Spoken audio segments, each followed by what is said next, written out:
Kazuma Satou is the main protagonist of KonoSuba. He was once a shut-in, spending his days playing video games until he died in a pathetic yet still somehow heroic way. After this, he was reincarnated into the parallel world alongside the goddess of water, Aqua, in order to defeat the Devil King. Seems like a bit of an upgrade, right? Welcome to the Amagi. Before we begin, only 25% of our viewers are subscribed, so if you're a fan of the video, please like and double check if you are subscribed, and with that out of the way, let's get into the video. Background. Kazuma Satou was once a regular student in Japan, yet during the summer of his 3rd year in junior high, he witnessed his childhood sweetheart, who had promised to marry him, riding away on the motorcycle of her upperclassman boyfriend. This shocked Kazuma into becoming a shut-in, and instead of going to school, he spent his days engrossed in online games, where, through endless battles against monsters alongside the parties he led, he made himself a name among the gaming community. Journey to Axel Arc. One day, Kazuma, following several days of gaming without rest, decided to leave his house for once to buy a new game called Myriad Swords 2.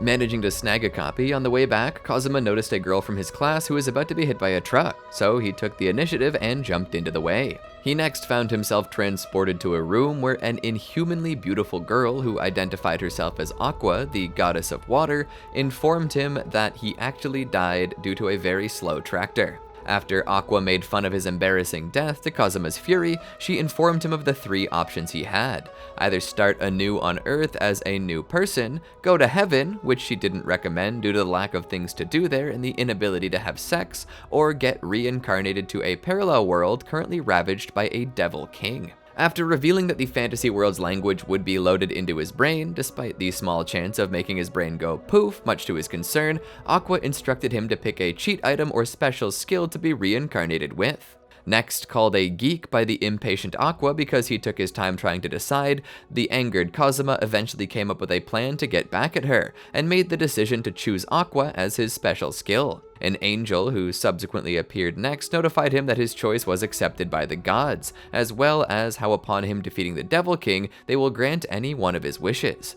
Kazuma was then sent to the parallel world alongside Aqua, much to the goddess's dismay. Arriving at Axel, known as the Town of Beginnings, where new adventurers start their careers, Kazuma asked Aqua for any info regarding this world, only to be shaken around by the goddess, who told him that she couldn't go back to the heavenly realm unless he defeats the Devil King. Kazuma thus decided to find the Adventurers Guild to get more information, though when asked by Kazuma if she knew its location, Aqua confessed that she didn't know anything about it, leading Kazuma to call her useless. Managing to reach the guild, they got pointed towards the reception counters to sign up as adventurers, yet they found out from Luna that there is a guild registration fee. Kazuma thus asked Aqua for some money, only to be told that she had none, which caused Kazuma to call her useless again. He next felt sorry for Aqua when she went to pressure a priest for money, citing herself as the goddess of the Axis Order, but instead found out that he served the rival Eris Order, who nonetheless gave her money out of pity, which she accepted despite feeling slightly defeated. They pay the registration fee, and though their sorry states make Luna hesitate to look at them, she explained about the Adventurer card and how it's used to show a person's level and skills, before telling Kazuma to hold his hand above a device, looking like a card or a crystal ball in the anime, for determining his stats. With Kazuma's stats revealed to be average across the board except for his high intelligence and extremely high luck, Luna explained that stats like these are more suited for merchants, but Kazuma still decided to be an adventurer. He was next peaked when Aqua's stats were revealed to be exceptionally high except for her low intelligence and extremely low luck, which qualified her to become an archpriest. People in the guild cheered for her. Calming himself down from the jealousy at Aqua stealing his thunder, Kazuma cheered up when Aqua approached him and told him that they would start a life of adventuring. Irregular of Axel Arc. The same night that he arrived in this new world, Kazuma, who at dinner regretted his selection, that night, Kazuma discovered that because they had no money, they couldn't get equipment or even rent a room at the inn. Aqua could only borrow a stall at the stables for them to sleep in. The two of them then began working part-time jobs, first as servers at the guild's banquet hall, where Kazuma berated the manager for asking him to harvest anchovies from the fields. They got fired for this. Thus, they began a life of hard and gritty work during daytime, before being the first to bathe at dusk, followed by them merrily eating and drinking at dinner after nightfall, sometimes in the company of their fellow construction workers. Beginner Adventurer Arc. Following weeks of life as day laborers, Kazuma abruptly remembered that they needed to do some real adventuring. Aqua suggested Kazuma go on a kill quest. He hesitated due to them being only level 1, but she said that if she's around he has nothing to worry about. Kazuma decided to believe the goddess, even though she tripped and fell into the fountain just as they were going back to the stables. Waiting until she finally woke up late the following day, Kazuma, armed with a cheap sword he had managed to buy, took her on a quest to hunt 5 giant toads. He soon found himself running for his life from one of the oversized amphibians on the grassland outside the city, while Aqua laughed in amusement. He was thus forced to beg for her help despite the unreasonable demands she made, only to be shocked when Aqua was instead gobbled up by the giant toad. Its immobility while swallowing her allowed Kazuma to kill it. After freeing the slimy and smelly goddess who bawled about being defiled, he had to repeat the process because she foolishly charged another giant toad and ended up gobbled again. The pair soon returned to the city where they first washed the slime off at the public baths, and then during dinner Kazuma suggested recruiting for new party members. However, nobody came applying on the following morning because the recruitment advertisement posted by Aqua only accepted advanced classes, and in the anime was not only badly drawn as well as written, but contained many fake reviews. Just as Kazuma was about to go change the advertisement, they were approached by Megumin, who bewildered them with her weird name as well as a Chunibyo introduction. Told by Aqua about Megumin being a crimson demon whose tribe is known for being overpowered mages sporting Chunibyo personalities, Kazuma, after feeding the starving arch-wizard and getting over his initial annoyance regarding her antics, took Megumin along with them to continue the quest against the giant toads. Exasperated when Aqua charged an approaching giant toad only to be gobbled up again, he became astounded by the sheer power of the explosion cast by Megumin to completely obliterate another of the amphibians. His awe turned to frustration upon seeing Megumin limply collapse from having exhausted all of her magical powers before a newly emerging giant toad gobbled her up too, forcing him to rescue both her and Aqua, which did end up completing their quest. Carrying Megumin on his back as he took the slimy girls back to the city, Kazuma heard the Crimson Demon explain how she had learned no spells except for Explosion, which she could only cast once per day, the mechanics of which Aqua briefly elucidated for him. Naturally prompted to ditch the protesting Megumin, he ended up being blackmailed into keeping her around, once Megumin began loudly deepening the misunderstandings of the passers-by. Sending the said slimy girls to wash themselves off at the public baths before his reputation got further damaged, Kazuma, who collected the meager rewards from completing the quest, contemplated on how hard it is to make a living through questing. But just as he was crossing out some impossible quests, Darkness approached him, pressuring him to let her join his party because she wanted to get slimy as well. This prompted Kazuma to reject the beautiful but masochistic pervert. On the following day at the guild, Kazuma was taught by Megumin how to learn skills using his adventurer card, before refusing to expend his skill points for learning Megumin's explosion and Aqua's party tricks. He was then approached by Chris, who came alongside Darkness and accepted her offer of teaching him thief skills. Accompanying the pair to the courtyard outside, Kazuma watched Chris demonstrate enemy detection and lurk, subsequent to which she demonstrated steal by taking his purse from him. Next told to steal something from Chris, he learned the thief skills taught to him before stealing Chris's panties. Initially proclaiming to keep it as his family treasure, Kazuma eventually returned these after she returned his purse in addition to paying him all of her money.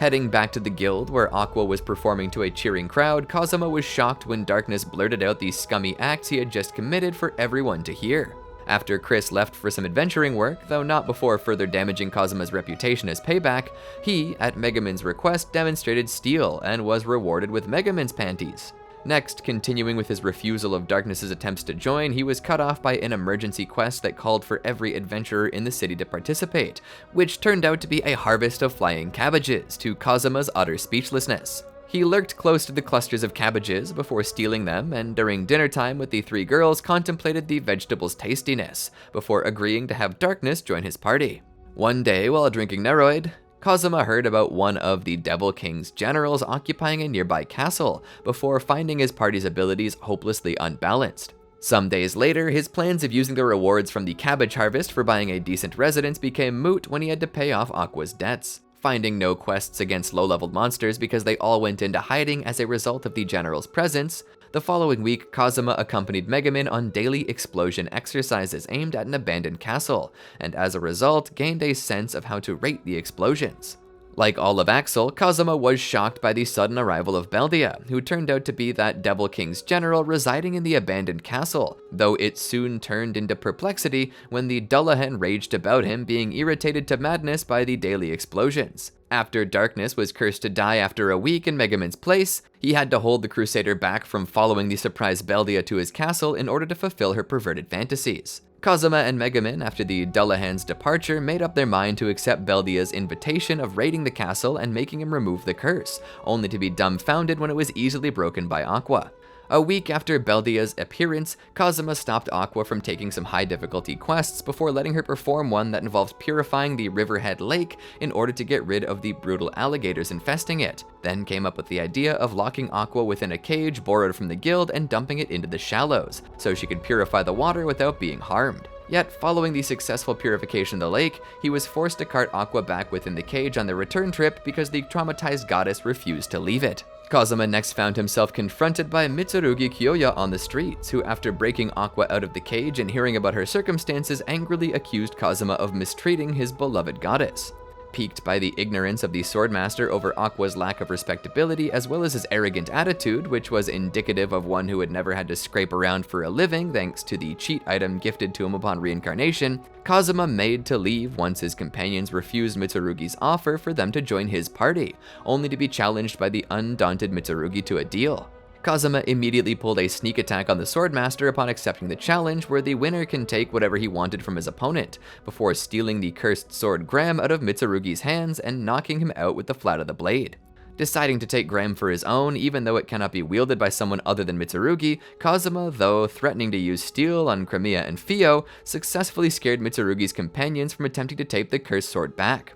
He was later confronted again by Mitsurugi, who came accusing him of various scummy deeds upon girls. Then, following the Swordmaster's enthusiasm being punched out by Aqua, Kazuma sent him and his party scurrying away with the revelation of Graham being sold off. Kazuma's party was then summoned by the guild alongside other adventurers to the city gate, where Beldia returned to rage about how the daily explosions had been continuing since his previous visit, which in turn enraged Kazuma because he realized that Megumin along with Aqua had been persisting with casting explosions at the abandoned castle behind his back, prompting him to pull the cheeks of the two idiots. Kazuma later instructed Megumin to blow up Beldia's army of undead knights, which were chasing after Aqua, who in turn chased after him as they lured the horde far outside the city gate, and in the anime, right up to Beldia's side. Carrying the limp Megumin further away, Kazuma looked on in horror as Beldia easily cut down all the adventurers attacking him, and became additionally terrified upon hearing the onlookers reveal that they were waiting for Mitsurugi to show up and defeat the Devil King's general with Graham.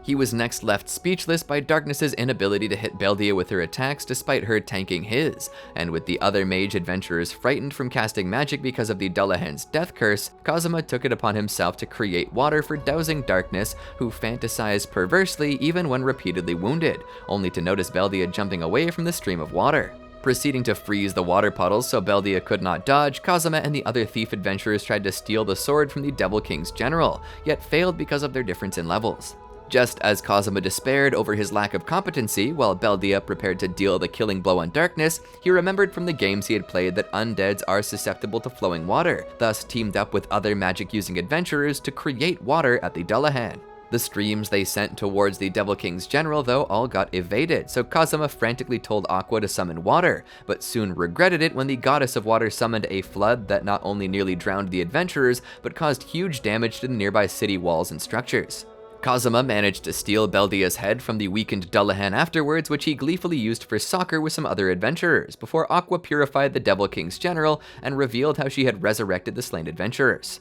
A day following Beldia's demise, Kazuma made up his mind to abandon his mission of defeating the Devil King, but instead became a businessman in order to live safely and soundly. Heading to the guild, where his party members and other adventurers were celebrating, he heard from Luna how his party was awarded a special reward for defeating a Devil King's general. Yet, before Kazuma could rejoice, Luna handed him a bill for the flood damages to the city caused by Aqua, which instead plunged them all into tens of millions in debt, spurring Kazuma's determination to defeat the Devil King so he could get out of this ridiculous world. Deep Winter Arc. With the rewards from every one of his party's quests getting a substantial portion deducted for paying off his debts as the cold, hard winter approached, Kazuma, who one morning woke up to find his eyelashes frozen over, became desperate for money so they could get out of the stables fast. Rummaging around the guild's bulletin board, where mostly difficult quests were posted, he ignored one for scouting out the destroyer before choosing one for hunting snow sprites. At the snowfield forest where snow sprites gathered, Kazuma easily took out many of them before instructing Megumin to clear out the rest with an explosion. He next became both terrified and exasperated once the Winter Shogun appeared, since the murderous spirit out to avenge the snow sprites took this form thanks to some Japanese reincarnate previously sent over by Aqua.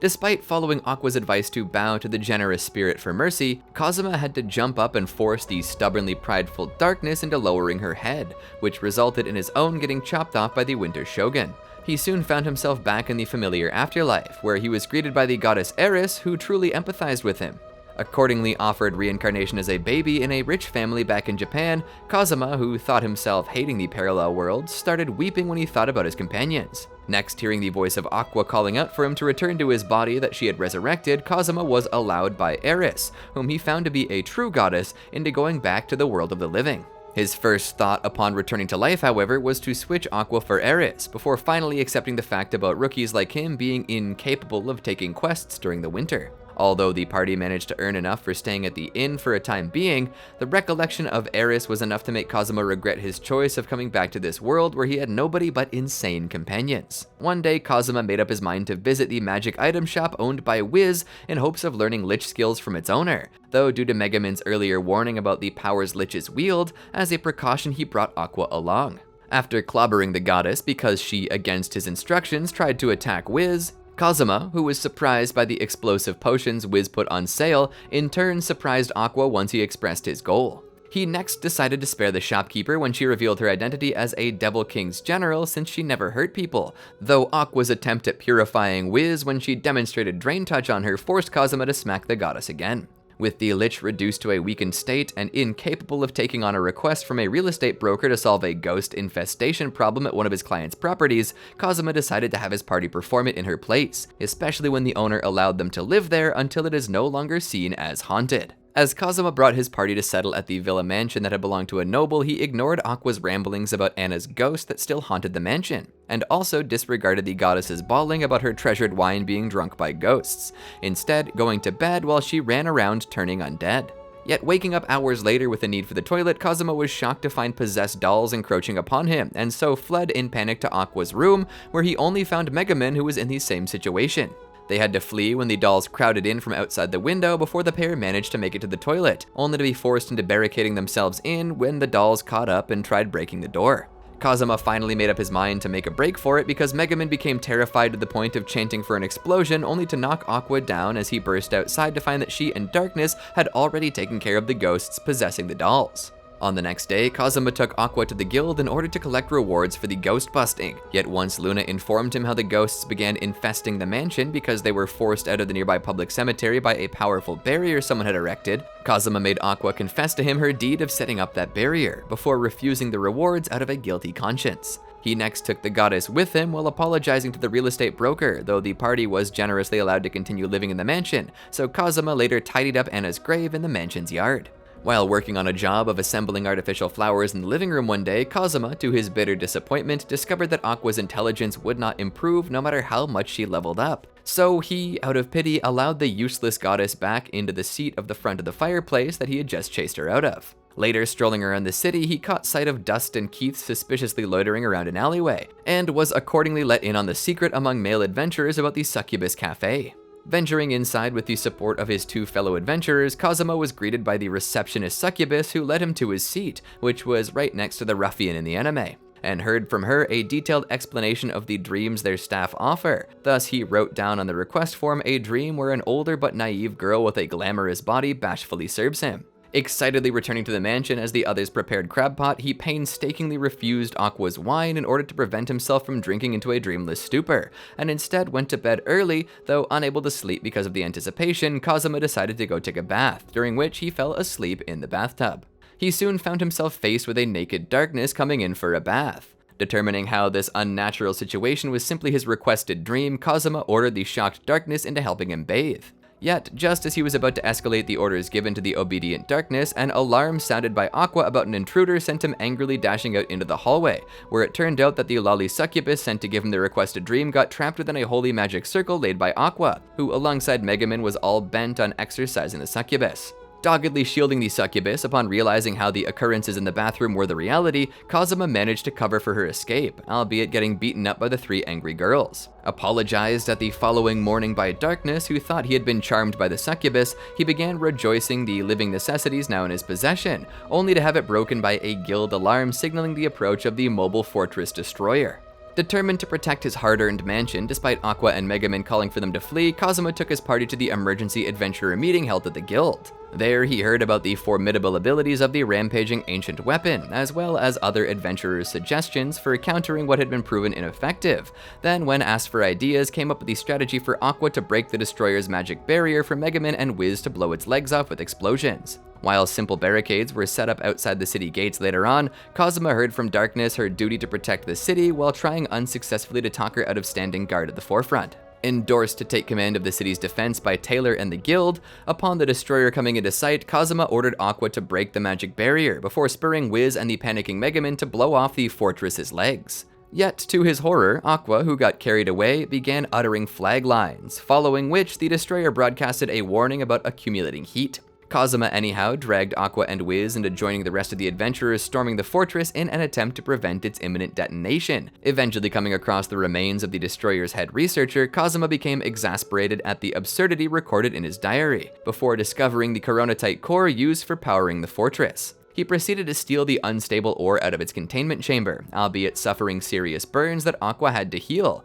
then allowed Wiz to drain touch some magical power from him in order to randomly teleport the coronatite to somewhere else as it was about to explode, proclaiming how he would take responsibility for the consequences. When subsequently faced with the fortress about to explode anyways from all the heated gas it accumulated, Kazuma drain-touched the magical power from Aqua to recharge the spent Megumin, which allowed her to cast another explosion that destroyed the destroyer. Late Winter Arc. As he and his party were emphasizing their exploits against the destroyer while celebrating at the guild, Kazuma was approached by Senna and her escorting knights, who instead of rewarding him, announced his arrest on charges of treason. Following Megumin and Darkness's defense of him, revealing more of his scummy antics, he was told of how the coronatite ended up teleported to the mansion of Alderp and resulted in its destruction. So despite no casualties caused, the prosecution was now suspecting him to be a terrorist or working for the Devil King's army. Finding the other adventurers who had voiced their support of him changing their tune as soon as Senna threatened to arrest them too, in addition to Aqua and Megumin frantically heaping all the responsibility onto him, Kazuma failing to make a panicked break for it got apprehended by the knights. Thrown into the prison at the police station where he soon found himself joined by Dust, that night Kazuma was awoken by an explosion outside the city, following which Aqua came smuggling him a lockpicker while the guards were distracted by the telltale spell, only for him to throw it back outside and go to sleep once he discovered his jail cell used a combination lock. The following day at the interrogation room, where Senna questioned him while utilizing a lie-detecting magic bell, Kazuma was forced to truthfully answer all sorts of questions exposing his scumminess, until he blew up at the prosecutor inquiring him over topics unrelated to his charges. Turning cocky upon an apologetic Senna admitting how she suspected him to be a terrorist based on the bad rumors around town, he was accordingly cowed into submission once she became stern at him bringing up the topic of her having no boyfriend. But when giving a negative answer to the question of whether he was associated with the Devil King's generals, the bell indicated him to be lying because he had forgotten all about Wiz. Thrown back into jail to await trial on the next day, Kazuma, during another explosion that night, was visited again by Aqua, who smuggled him a hacksaw through the window for cutting the bars, though she then attempted unsuccessfully to deliver him crates for reaching the tall window through the police station's doorway,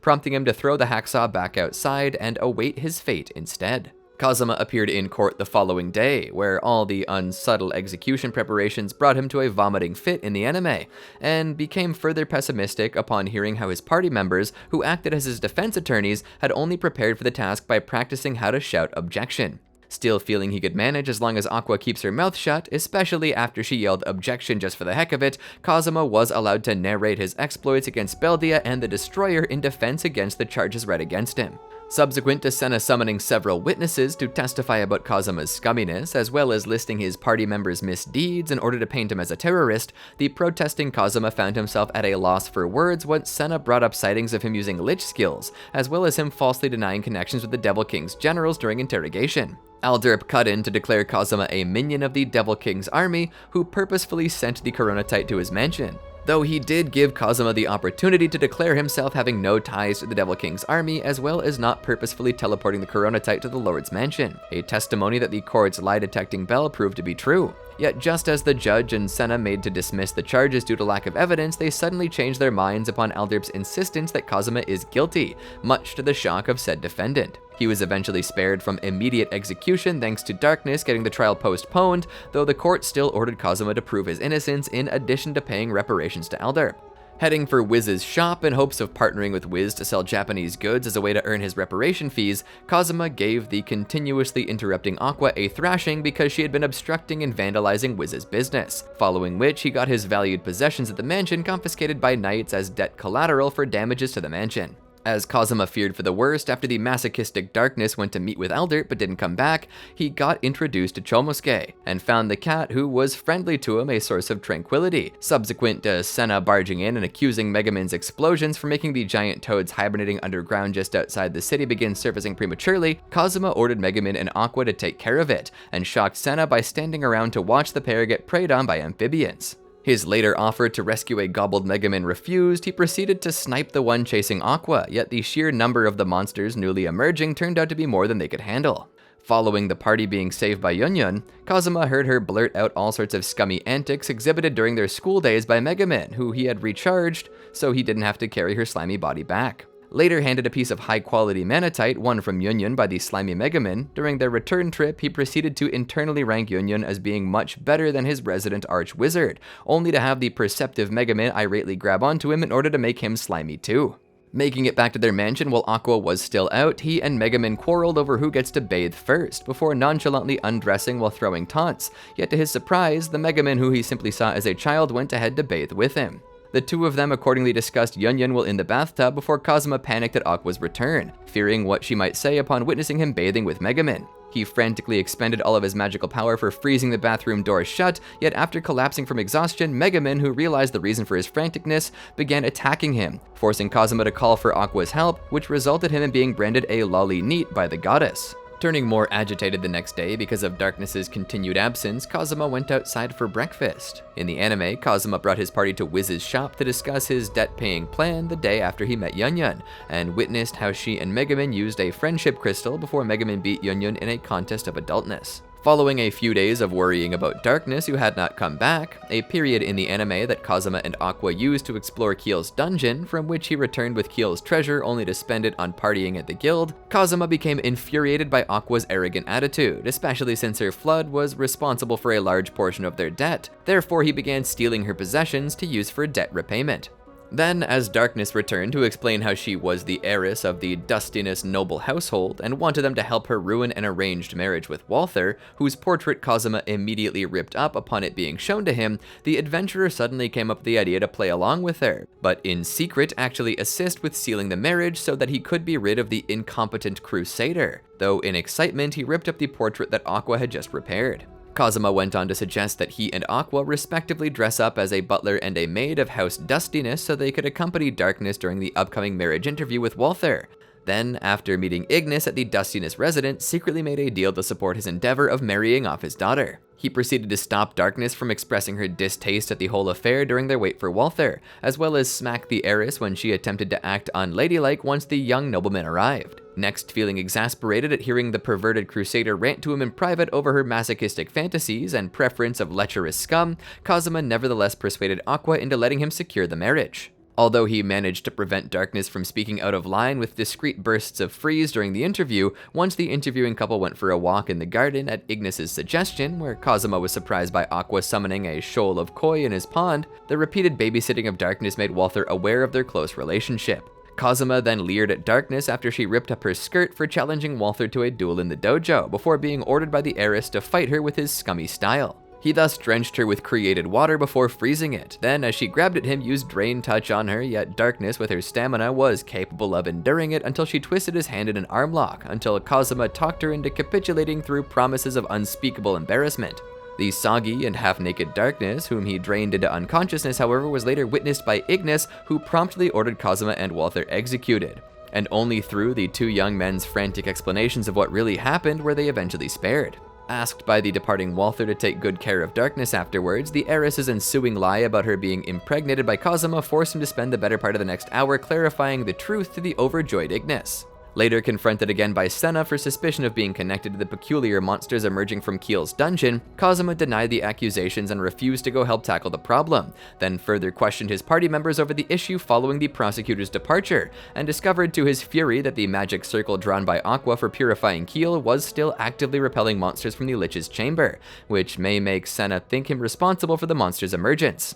He then took his party to Kiel's dungeon to erase the evidence, claiming to Senna, who had hired a group of adventurers, how he heroically wanted to protect civilians from the self-detonating Vanir dolls, and was handed an evil sealing sticker capable of disabling magic in case he found the source responsible for summoning the little monsters. With Darkness being his only party member willing to enter the dungeon, Kazuma followed behind her as she charged straight through the swarms of Vanir dolls that left other adventurers behind them reeling. The two of them finally ran into Vanir as he fashioned the dolls in front of Kiel's chamber, and Kazuma, upon discovering him to be an archdemon, in addition to a Devil King's general who was scaring all the giant toads into surfacing, managed to calm the agitated Darkness down from attacking, despite some of their recent embarrassing thoughts towards each other voiced out loud by the all-seeing demon. Following a conversation with Vanir where they found out about his nasty plan for achieving his death wish with a perfect dungeon, Kazuma, who wanted to avoid conflict, asked to be allowed to clean up the magic circle behind Vanir, only to have the curious archdemon look into his past,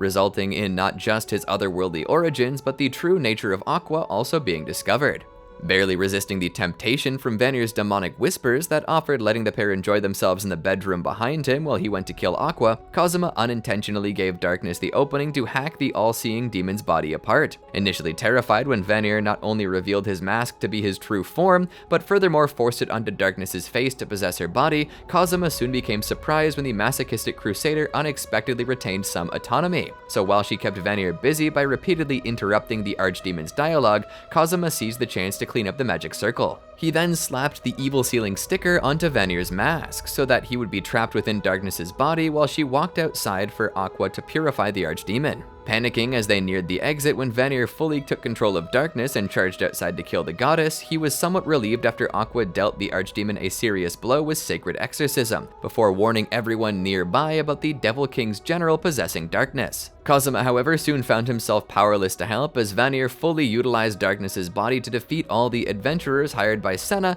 and then prepare to kill Aqua. Yet faced with the goddess and the prosecutor's pleas, he nevertheless stepped out to confront the Devil King's general. Advised by Megaman to remove the evil sealing sticker so Vanir could be released from Darkness's body, which was shielding him from the full power of Aqua's magic, Kazuma tricked the all-seeing demon into defending against his steel, when in fact he cast Tinder instead to burn away the sticker. Though because Vanir still refused to leave Darkness's body, at the Crusader's own suggestion, Kazuma instructed Megaman to blow them both up with explosion. A week following Aqua fully healing Darkness when the party found her still alive, a possible time interval for Kazuma to have put on a wish-granting choker from Wiz's shop that slowly chokes him to death unless his wish is granted, spurring him to abuse the helpfulness of the 5 women on the scene into performing all sorts of debasing and humiliating deeds over the next few days, only to have the choker come off after his wish for having his feelings healed was inadvertently fulfilled, resulting in him being sent to Eris by the enraged women subsequent to his ensuing confession. Kazuma spread word around the guild about Darkness's real name and made her thoroughly embarrassed. Next, having all treason charges against him dismissed by Senna, who was now convinced that he wasn't a minion of the Devil King's army, Kazuma's party was handed their rewards for defeating the Destroyer and Vanir, which not only cleared them of debt, but also made them rich. Kazuma and Darkness afterwards headed for Wiz's shop in order to tell the shopkeeper of Vanir's demise, only to discover that the Duke of Hell had reincarnated into a second life that now works for the Lich. The Otherworlder was next offered by the all-seeing demon a money-making business deal prophesized to be needed in the upcoming future by him and the heiress. Thus, for the remainder of winter, Kazuma spent most of his time designing prototypes for all sorts of Japanese goods that Vanir will market and sell, with the kotatsu being one of the first products pushed out. In return, he was paid 1/10 of the sales profit. The day after Senna led a raid at the Succubus Cafe, Kazuma, at Dust's behest, duped Darkness into working there for the day without telling the Crusader about the establishment's true nature. For the purposes of making the product prototypes, Kazuma asked a blacksmith to teach him the smithing skill, and while there, also put down an order for a custom-made sword designed like a katana, as well as a suit of armor. On the way back, he witnessed Aqua summoning Koi to perform tricks alongside her in a spectacular display, before advising her of how this attempt at convincing Megumin and Darkness of her godliness wouldn't work, and later got attacked when he asked her to teach him the trick of summoning fish. Early Spring Arc. As spring approached, Kazuma still shut himself into the warm kotatsu despite others spurring him on to take quests. He used Freeze and Drain Touch on Darkness and Megumin when they tried to drag him out. Suddenly feeling the need to relieve himself, he then petitioned the girls to carry the kotatsu with him inside the toilet, only to hear them consider dumping him outside as they picked the whole load up, which they actually did in the anime. He was saved when Senna came around asking him to take care of the lizard runners causing trouble with their mating race in the surrounding countryside, and despite being reluctant to go out into the cold now that he was rich, Kazuma changed his tune once he heard his party members boasting about them attaining levels much higher than his. Taking Megumin to the blacksmith, he picked up the sword ordered earlier as well as a piece of magic branding paper for naming it, but had to abandon the armor because it was so heavy that he couldn't move, before discovering to his vexation how Megumin had, without his permission, branded the absurd name Chun Chun Maru on his new sword. Returning to the mansion, where Darkness still couldn't persuade the goddess to head out, Kazuma managed to entice Aqua with the prospects of Hotspot. Kazuma in the anime brought his whole party with him to the blacksmith, then had to have his sword shortened because he couldn't wield it properly at its original length, and subsequent to Megumin later naming it at the guild, he accepted the quest against lizard runners from Luna. Kazuma soon came up with a sound plan, which consisted him sniping the King Runner and Princess Runner from atop a tree on the grasslands, and in the case he fails, then Megumin can take out most of the lizard runners while Darkness stops any survivors from reaching them so that Kazuma can snipe the leading reptiles again. And in the meantime, Aqua will support them with her magic. Kazuma, from his treetop vantage point, spotted the horde. However, his plan fell apart because Aqua arbitrarily attracted all the lizard runners toward them, and sniping the King Runner first only spurred other males into charging faster to replace him. Between Megumin being unable to cast Explosion since he had Drain Touched her earlier on, Darkness being kicked by the reptiles, and Aqua getting stomped all over, Kazuma barely had time to snipe the Princess Runner trying to fly kick him, yet the impact from her body hitting the tree ended up jolting Kazuma off and making him break his neck in the fall. Feeling embarrassed at seeing Eris again after such a death, Kazuma was relieved to hear of his party members making it out alive once the horde disbanded due to the Princess Runner's demise. Calmly striking a conversation with the goddess while waiting for Aqua to resurrect him, he began finding her to be the main heroine of his otherworldly saga, before hearing Eris admit to having sometimes secretly snuck into the mortal world. When Aqua started to hurry him into returning to his body, a suddenly piqued Kazuma decided to start life over from a baby instead. Yet, just as he was listing some preferences for his next life, Aqua began alerting him about Megumin doing something sacrilegious to his body, which shocked Kazuma into returning to life. Next told to rest his body because of the nasty death suffered, but nothing regarding what had been done to it, Kazuma, when he later on undressed for bathing, eventually discovered to his utmost fury that Megumin, who went to stay with her friend for a couple of days, had graffitied onto his crotch the words Holy Sword Excalibur, with an arrow pointing downwards. Swearing on the following day that he would teach the absent girl a lesson once she returned to the mansion from her escapade, he received a visit from Vanir, who immediately quarreled and fought with Aqua. Subsequent to both parties calming down, Kazuma showed the Archdemon some new product prototypes, including some balloons, which were actually failed samples of condoms he had tried to make, before being stunned by Vanir's offer to pay him 30 million Eris up front for the intellectual property of all the products he designs. This notion of becoming so rich he doesn't have to work anymore prompted Kazuma into adopting the behavior of an affluent entrepreneur, something Aqua helped him with as she served him purified tea. Forgiving Megumin upon her return, now that the imminent fortune made him generous, Kazuma declared his intent of quitting adventuring and instead hiring adventurers to weaken or outright assassinate the Devil King.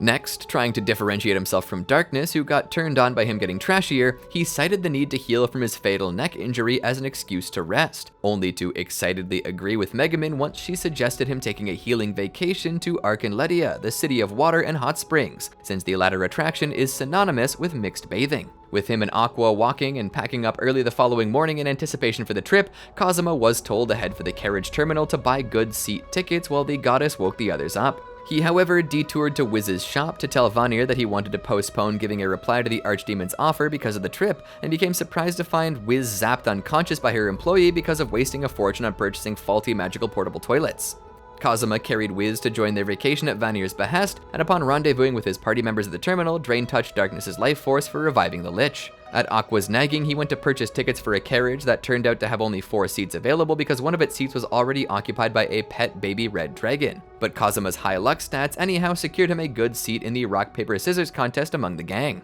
Happily spending the initial part of his first trip far away from Axel, Kazuma, as he looked around the highway toward Arkenledia, suddenly detected with his far sight a flock of running Hawkites heading straight towards them, which he soon realized was the result of Darkness's hard body attracting the monsters. Choosing out of a guilty conscience to take a stand alongside the other adventurers hired to guard the caravan, he nevertheless could only inwardly apologize when they were impressed by Darkness nobly letting herself being binded by one of their skills and drawing the attention of the running Hawkites jumping over him. As the passing flock turned back for another run on them, Kazuma, having heard of a cave nearby, jumped alongside his companions aboard their carriage and rode it over there, though with Darkness he had no choice but to have her binded form dragged behind them. Using powered strength upon arrival, he dumped Darkness at the mouth of the cave so the running Hawkites would jump over her before disappearing inside. He then ordered Megumin to wipe out the whole flock with an explosion. As the caravan made camp that night, Kazuma guiltily refused the rewards offered by the grateful caravan leader, before he made repairs to Darkness's battered armor. Hours later, he was woken from his slumber by attacking zombies, a phenomenon he soon realized was caused by Aqua's characteristic of attracting undead, and so inwardly apologized to the other people as they were impressed by Aqua's purification of the zombies, as well as refusing the rewards offered by the caravan leader once again. Finally arriving at the beautiful city of Arkenledia, Kazuma, despite explaining how his party was responsible for all the monster attacks, still got offered free lodging for him and his companions by the grateful caravan leader at an inn he owned. While carrying a still unconscious Wiz, he was soon shocked to find crowds of Axis followers attempting to convert him to their order, and even more so when Aqua revealed that Arkenledia was the headquarters of the Axis Order.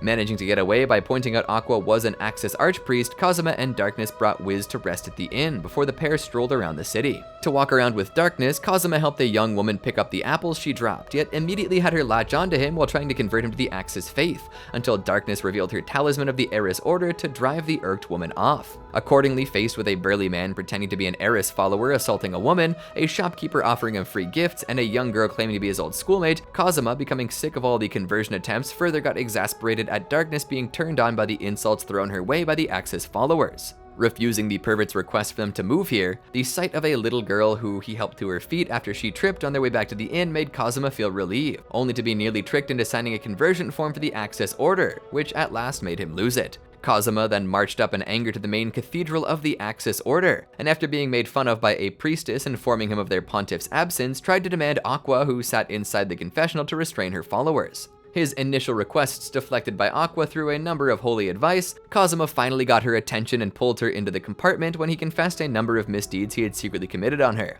He next became disgusted at an Axis follower coming to confess about being tempted by the big breasts of Eris on her portrait depictions, and more so at Aqua when she consoled her followers by spreading how Eris wears chest pads. Kazuma later contacted Megumin and Darkness before leaving Aqua to bathe at the cathedral's secret springs as he headed back. He returned to the inn to frustratedly discover Wiz, whom he had dreamed of bathing together with, already having bathed in the hot springs, so Kazuma decided to head for the mixed bathing springs even though the others refrained from accompanying him. While stripping in the undressing room, however, Kazuma overheard Hans at the springs on the other side of the door boasting of him sabotaging the secret springs, among others, so that he can, over his long lifespan, see to the destruction of the hated Axis Order. Realizing how he had just listened in on a conspiracy by high-ranking members of the Devil King's army, the spineless Kazuma, who also wanted the Axis Order gone, tried to avoid trouble by sneaking away, but changed his mind upon hearing Wolbach replying to Hans, and instead strode right into the springs to blatantly stare at her naked body.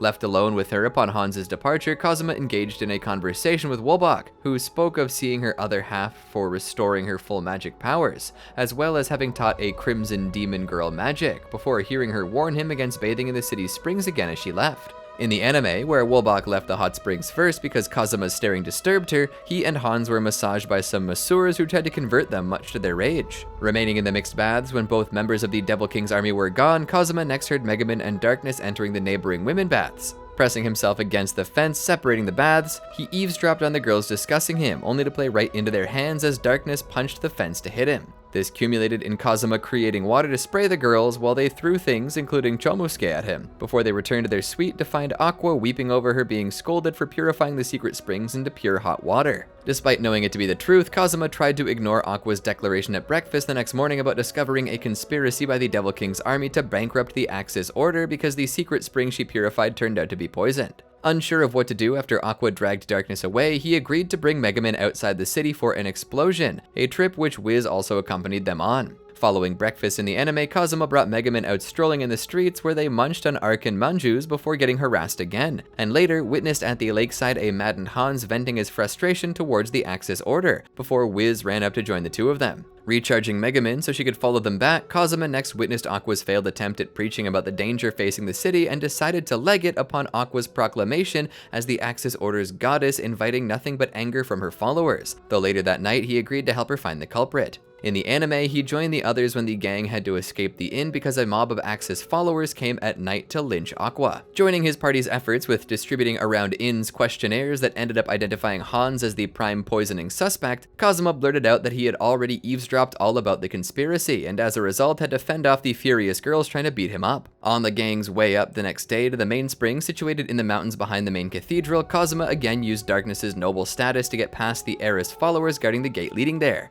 before cajoling the Crusader into forgetting the embarrassment, with the gang accordingly running into Hans at the source reservoir which he was in the act of poisoning. Subsequently hearing Wiz identify Hans as a deadly poison slime who, like her, was part of the Devil King's army, the Japanese gamer who thought slimes were but weak mooks surprised the others by confidently challenging Hans, only to be shocked upon discovering that not only was he a Devil King's general, but slimes in this world are powerful adversaries, able to digest people to the point that they can't be resurrected. Fleeing in panic down the mountain with his companions following, Kazuma was spared by Hans chasing them when revealing how he was just a weak adventurer. He nevertheless accompanied Aqua when she turned back to fight Hans, even though he believed that the world would be better off without the Axis Order. In the anime, the gang headed towards the main spring at night while being pursued by the lynch mob, which blocked their escape path when Kazuma fled from Hans and eventually forced him to turn back and fight. Kazuma consequently became astounded when Wiz got enraged by Hans devouring the old man maintaining the main spring and froze the deadly poison slime in place, before sniping with the help of Aqua's blessing the globules of deadly poison Hans was tossing towards the uncontaminated springs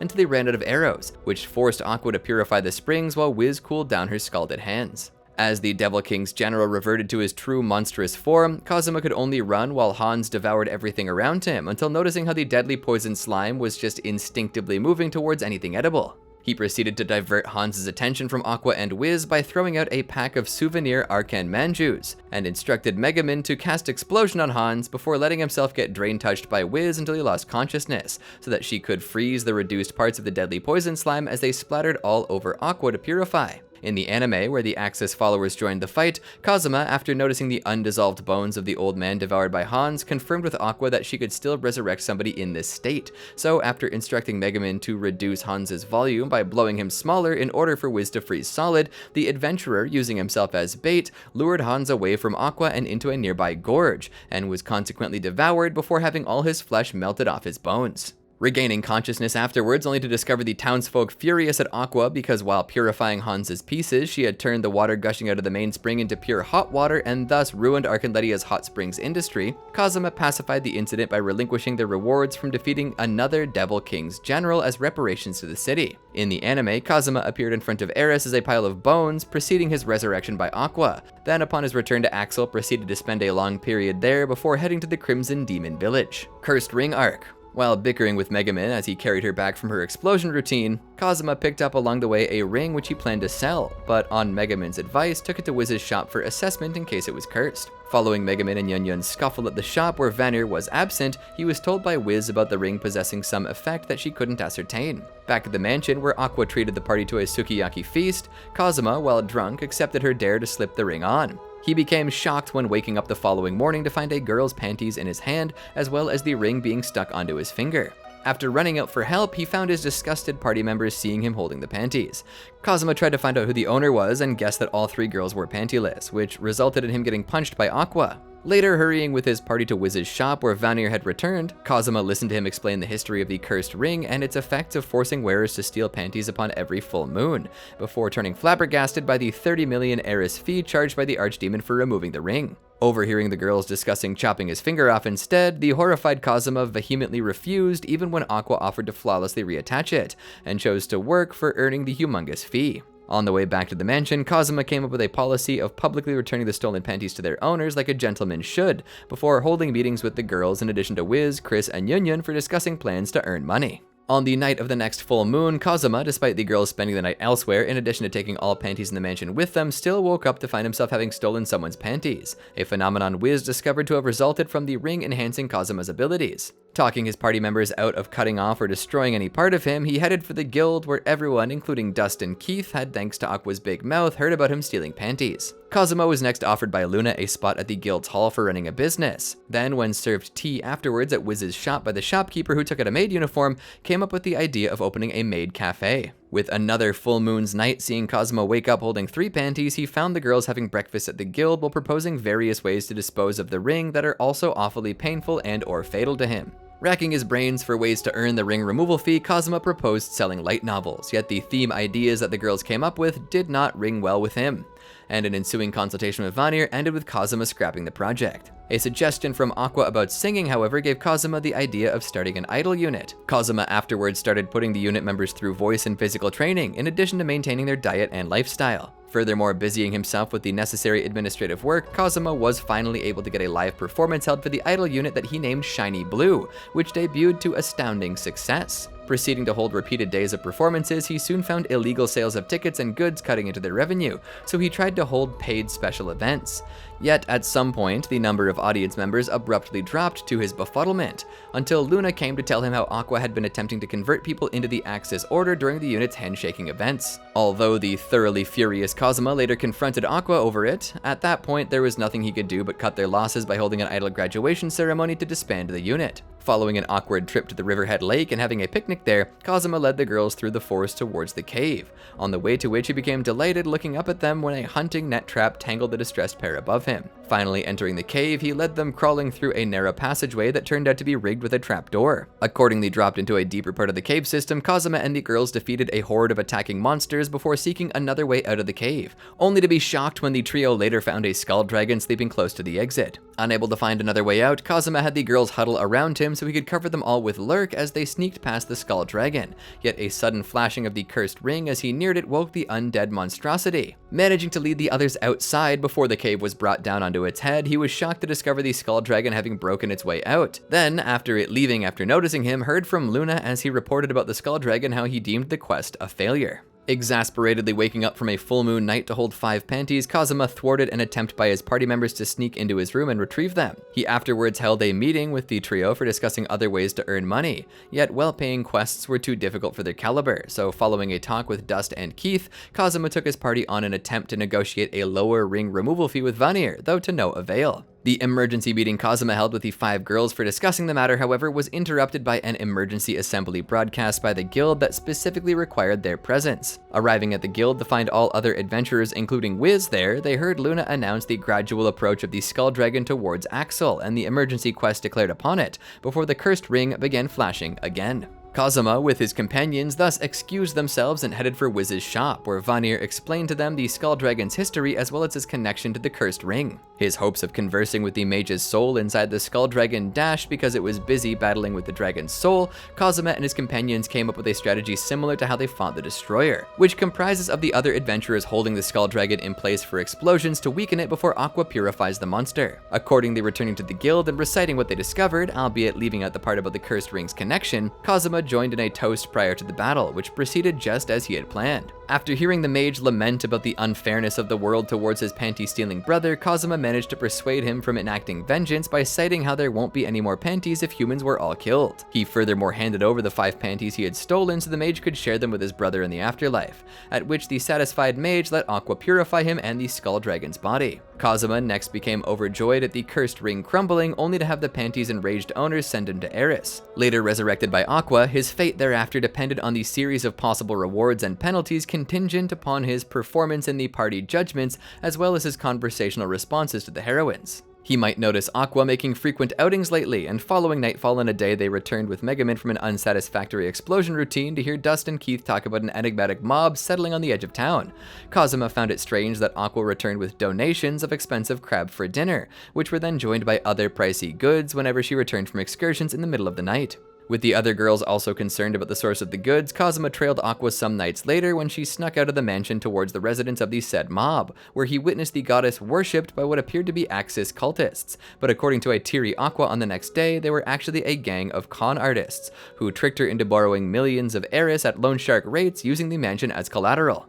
Determined to avoid sleeping in stables again, he agreed to help Aqua earn money for repayment. Making in the ensuing days little progress towards earning money through odd jobs and easy quests, the party was notified by Aqua about a beauty pageant held by the Eris Order with a prize of millions. Kazuma accordingly instructed Megumin to secretly post a quest at the guild for taking out the con artists, while putting Aqua through intense pageant training so she could act goddessly enough to appeal to the Eris followers on the pageant's judge panel. He might, while bickering with Megumin he was carrying back from her explosion routine, pick up another ring, which he took to Wiz's shop for assessment. Despite refusing Venier's services and fear of being charged, the Archdemon still slapped a huge assessment fee upon answering Megumin's question about the ring, which contained a weak curse originating from regrets, so Kazuma agreed on the offered deal to pay by breaking a curse at the Church of Eris in his stead. Advised to bring the ring with him, he took Megumin to check out the empty church, yet subsequent to scaring her, discovered both of them trapped within the structure by the curse. Unable to break out, he suggested abiding by the bloody words appearing on a wall that instructed them to hold a wedding ceremony so the curse could be lifted,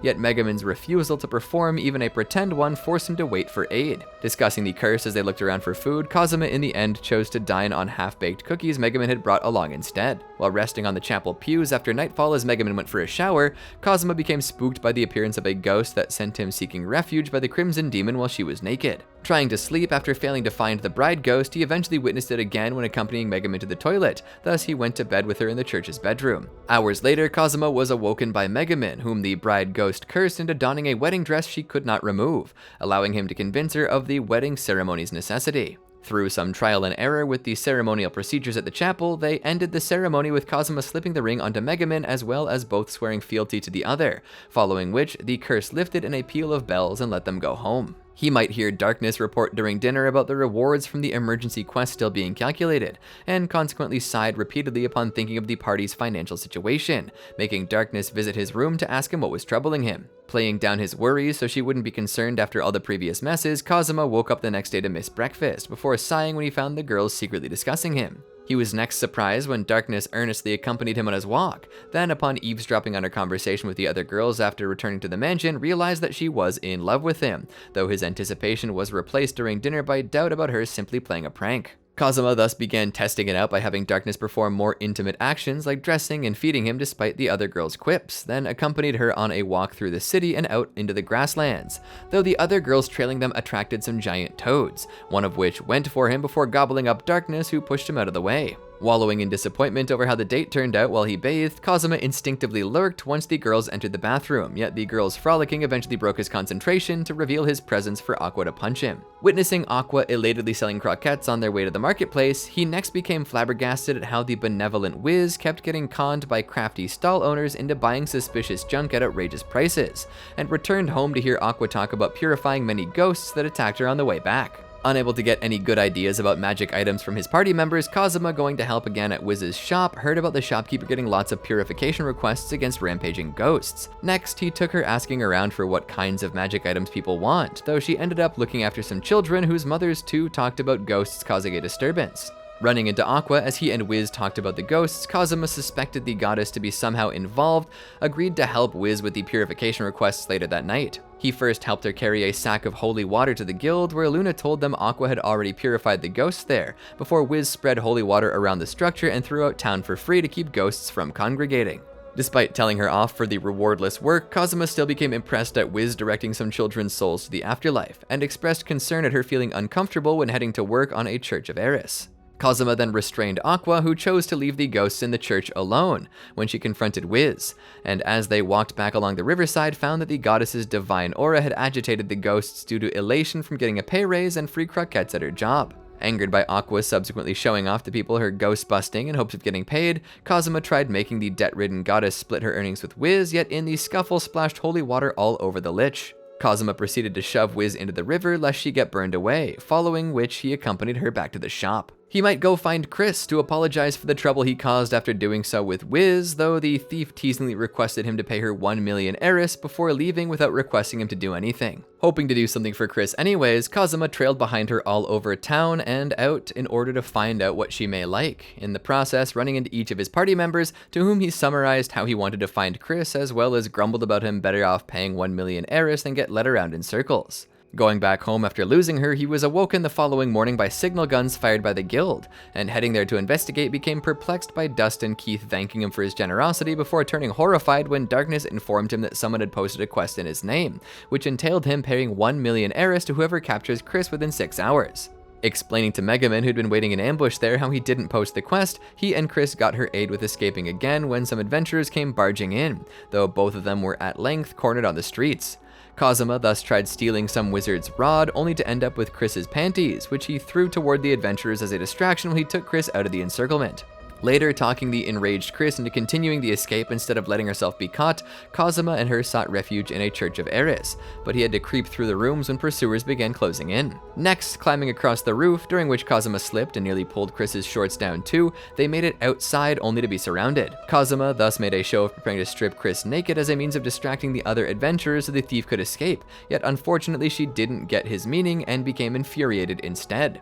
Barely saved by the guild signaling the time limit of the quest reached, Kazuma promised to buy Chris more panties afterwards and accompanied her outside the city to find Aqua lying in wait, from whom he squeezed a confession about posting the quest because she misunderstood his grumblings on the previous day. This made Kazuma wish to have Eris join his party in Aqua's place, despite Chris saying that it won't happen. He might find Yunyun lying in wait at Wiz's shop when taking his party there, thus talked Megaman into accepting her rival's challenge before watching over the Crimson Demon's fishing contest by the riverside. At Yunyun's pleading during the night, Kazuma on the following morning declared letting her stay at the mansion, something his party members eventually agreed with. Accordingly forced from his dissolute lazing into accompanying Megaman's explosion routine alongside Yunyun a few days afterwards, he became impressed by Yunyun saving them from a giant toad on the way back, but then pitied her for diligently picking up the mess left around the mansion by the lazing Aqua. Further impressed a week later by Yunyun's performance on a quest against a flying salad, Kazuma, in response to the jealous Megaman's threat of leaving the party if Yunyun joined it, suggested 3 rounds of contests between the Crimson Demons that Wiz and Chris would judge. After Yunyun won the first 2, Kazuma, who decided the rules of the third, made it a 2-pointer, which involved taking care of Aqua. This resulted in Megaman's method of carrot and stick beating Yunyun's sheer pampering, and so Yunyun left the mansion to train more for her next contest with Megaman. At some point during this period, Kazuma, in the middle of a quest, ran off a cliff when chased by undeads attracted by Aqua, following which he heard complaints from Eris about him always dying. Therefore, after being resurrected by Aqua, Kazuma made up his mind not to take quests again. He proceeded to announce his decision after the party's return to the mansion and crawled into the kotatsu to emphasize his point. Refusing the girls' pleas to come outside a few days later when they were all failing quests, Kazuma only agreed to poke his upper body outside for hot pot, and then lured the girls into the kotatsu one after another, making them as much of a captive of the device as he was. Yet, despite initially overjoyed at no one obstructing his shut-in lifestyle, he suddenly realized how there would be no one to earn money or food if this kept up. Making a 180-degree turn, Kazuma chased his party members out of the kotatsu, which he then confiscated so they would go out to work. Though during a subsequent quest where Aqua attracted a horde of monsters, he found himself killed once again. Magical Stones arc. Piqued by Megaman and Darkness criticizing him for lazing around the mansion and teased for being bad at the imitation chess they were playing, Kazuma overturned their match with an explosion that to his surprise was a legitimate game move, before having to stop Megaman from chanting for a real explosion and called Darkness out for fantasizing the loss of their mansion. They were then shown by the returning Aqua a piece of glassic shard of stone, which she had picked up during her walk. Though with her unwilling to take the shard for assessment at Wiz's shop, Kazuma proceeded to trick her into tossing away the shard before catching it and making off with the other girls. Eventually letting Aqua hold the shard on their way there, Kazuma heard from Vanir now that it was part of a larger magical stone that he was willing to pay millions of Eris to buy, prompting the party to rush out in search. Arriving at the neighborhood ruins where Aqua found the shard, Kazuma persuaded Megaman to accept the challenge from Yunyun, who was lying in wait for them. Later defeating the Muncher growing in the deepest part of the ruins, he, with Darkness's help, unearthed their magical stone. Kazuma next fitted Aqua's shard into a depression on its surface and became surprised when the stone, at Aqua's touch, began glowing with more magical power, as well as displaying a kanji number until the shard was gouged back out. Taking the stone back to Vanir, who offered to buy it any time, Kazuma, because of Aqua and Megumin's objections, agreed with Darkness to talk it out of the guild, where Chris informed them that these devil-sealing magical stones had other specimens hidden elsewhere, making Kazuma and his companions celebrate in anticipation for their imminent low-risk, high-return fortune. When asking around for clues to the magical stones at the guild the next day, Kazuma was approached by Luna, who offered a quest against a recent wave of undead spawning in Keel's dungeon, though he ignored her because of the embarrassment suffered during the debacle with Ron. Wiz next came, presenting the party with a magical stone detecting device commissioned by Vanir that pointed out Keel's dungeon as the next location. Kazuma changed his mind and accepted Luna's quest. Yet, after arriving, his teasing of Megumin about her wanting to stay outside again because she cannot use explosion inside ended up making her lose it and blow up the dungeon entrance. Angrily berating and threatening to use steel on the explosion lolly, Kazuma turned astounded when the magic from the stone permeating the dungeon restored the entrance to normal, although soon after proceeding inside, he became forced to rescue Aqua from a pit trap because she was holding the detection device. As the party made their way towards the lower level, he turned exasperated because they ran into Mitsurugi and his party members who had overheard their conversation about the magical stones the prior night, before the Swordmaster offered to join in their search. They went on to fight unnaturally numerous waves of undead after advancing into a secret passageway beyond Keel's chamber, where they were then faced by the Devil Geiger, leading the undead attracted to the dungeon by the magical stone, which the party retrieved following the utter defeat of the four-armed swordsman. Kazuma and his party accordingly returned from their not-so-low-risk endeavor to the guild for a toast, and heard from Chris about 7 of these magical stones existing, before she offered to join their search. After waking from a night's dream provided by the Succubus Cafe to hear Aqua already heading out to do shopping, Kazuma himself led Darkness and Megumin to Wiz's shop for purchasing equipment needed in their upcoming desert trip to the Temple of Everlasting Summer, yet had his patronage of the cafe used as blackmail by Vanir, and had to agree with allowing him and Wiz to accompany the party's trip. Kazuma was afterwards surprised by the scorching heat of the area upon being teleported to the temple's entrance, prompting him to pick up his pace so that he could quickly leave. Reaching the deepest part of the temple just as the heat was getting to his head, Kazuma and his party managed to defeat the fiery Bildnibus before retrieving the magical stone and starting a dispute over how to split them amongst one another. When Kazuma led his companions to the ancient ruins where the underground research facility was located, he was surprised to see Ron adventuring there, though following his initial outrage at seeing her again, ended up forgiving the aspiring adventurer and allowed her to join his party's search. Battling their way through the facility, now filled with various golems and small variations of the destroyer, the party pushed back into the deepest floor where they fought the Gun Falcon DX, before having to fight Gun Falcon BX without the luxury of resting. Subsequent to their victory, Kazuma and his party members stayed behind to search the inner chambers that rampaging golems had smashed to ruins, and successfully uncovered from the debris another magical stone. Then, during the party's crab pot dinner that night, he once more forbade Megumin from drinking bubbly. Trudging through the snowfield forest where the next magical stone was said to be hidden, Kazuma became exasperated at Megumin using Chomusuke as a makeshift heater, as well as Aqua quarreling with the cat again. After the party reached a clearing at the end of a snowy dungeon filled with falling pits and spike traps, a Dera Mamo appeared when Darkness, against Kazuma's advice, uttered a flag line, forcing him to follow the charging crusader and defeat the monster. Unable to find the magical stone with all the snow and ice around them, Kazuma drain-touched Darkness to recharge Megumin so she could cast an explosion, which, in addition to the stone, also dug out a hot spring, something all their companions at Axel were accordingly invited to. The following day, Kazuma brought his party to the guild to inquire about the nearby dungeon put on lockdown, in which the next magical stone was located, and ended up hearing from Dust the strikingly familiar rumor about the magical stones being able to grant any wish when all 7 of them are gathered, making him suspect the stone to be some Japanese reincarnated cheat item. Next, restraining Aqua when she began pestering Luna, he heard from the receptionist scary stories about that dungeon, which even veteran adventurers became horrified by. Although Kazuma initially chickened out, at the goading of his party members, he had to agree on accepting Luna's quest of exploring the mystery tower. Kicking Aqua forward as bait against the horde of undead surrounding the tower so the party could enter, Kazuma became surprised to find that roaming the entrance level were Axis followers, whom he quickly walked away from. He proceeded to make his way up the tower alongside his party and Wiz, all the while fighting monsters similar to those they had previously fought. Following Hans and Beldia's dissipation after some futile final struggles against Aqua and the girls, he, after Aqua picked up the magical stone they discovered nearby, realized how the magic powering the tower's existence had been cut, and so grabbed her Hagoromo to use as a parachute for everyone until Wiz teleported them all back to safety in Axel. Accordingly, hearing Chris tell them about the 7 magical stones rumored to have come from Japan, Kazuma had his hopes of using them for defeating the Devil King shot down when Aqua reminded him regarding cheat items being used exclusively by their original owner. Notified by Megaman on the next day about the mystery tower reappearing overnight, Kazuma rebuffed the guild's requests for investigating it again. He nevertheless headed over to the guild hall where Aqua was arguing with Vanir over the detection device showing the last magical stone moving about, and subsequent to elucidating the question in the goddess's place, became shocked when told it was the dungeon containing the stone that was moving. Accordingly, hearing Senna announce the existence of a moving dungeon looking like a town that reduced the knights investigating it to the mentality of naughty children, Kazuma, like other adventurers, refused to volunteer for the royal prosecutor's multi-million heiress request to go investigate it, though his tune flipped once Vanir offered a higher price if all stones were gathered. Reaching the place following a long carriage ride, Kazuma described the dungeon to look like Shangri-La, where Celestians roam, before having to wait for his 3 party members after they ran off. Rejoining with them afterwards, he found something wrong with the unnaturally placid and serious trio, so upon reaching the innermost chamber, stole their panties, something the girls uncharacteristically expressed none of the expected hysterics towards.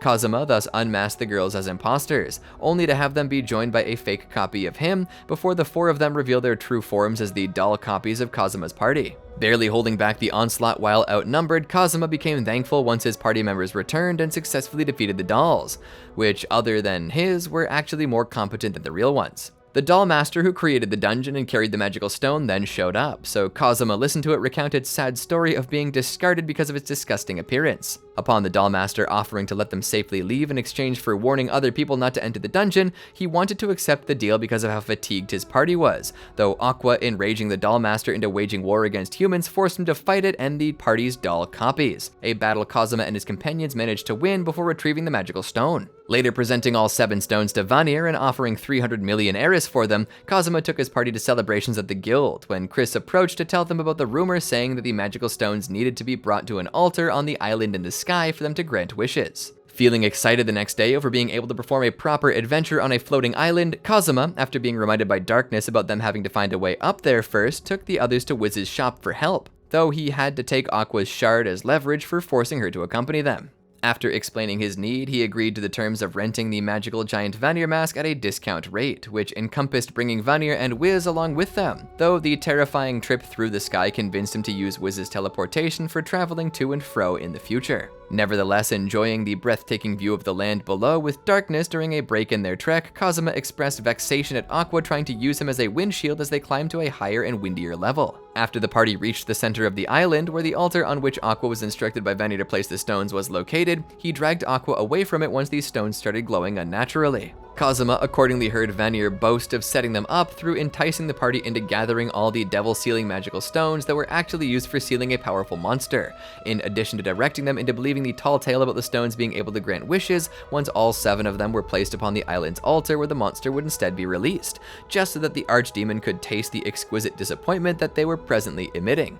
Surprised by how much of a mishmash the released imitation dragon looked like, Kazuma next listened to Vanir recite how the head researcher created and sealed the failure of a beast, and became exasperated at the ensuing quarrel between Vanir and Aqua. The hostility displayed by the imitation dragon towards the party, however, forced Kazuma to desperately do battle, followed by leading the escape when the monster was frozen in place by Wiz. Fleeing back to the grasslands outside, Kazuma, with Megaman's help, uncovered the shard of magical stone that Aqua had smuggled back with her, following which the shard attracted the imitation dragon right to their location. With the imitation dragon rampaging at the gates of Axel, Kazuma got his wish of having somebody help them when the commotion attracted the gathering of adventurers who accompanied them on their search of the magical stones, so preventing Aqua from fleeing, he grudgingly agreed to take the lead in this final fight. During the ensuing fierce battle, Kazuma noticed the shard transferring power to the imitation dragon that allowed it to regenerate its wounds. So, after Megaman and Darkness persuaded Aqua into letting it go, he smashed the shard and caused the imitation dragon to weaken.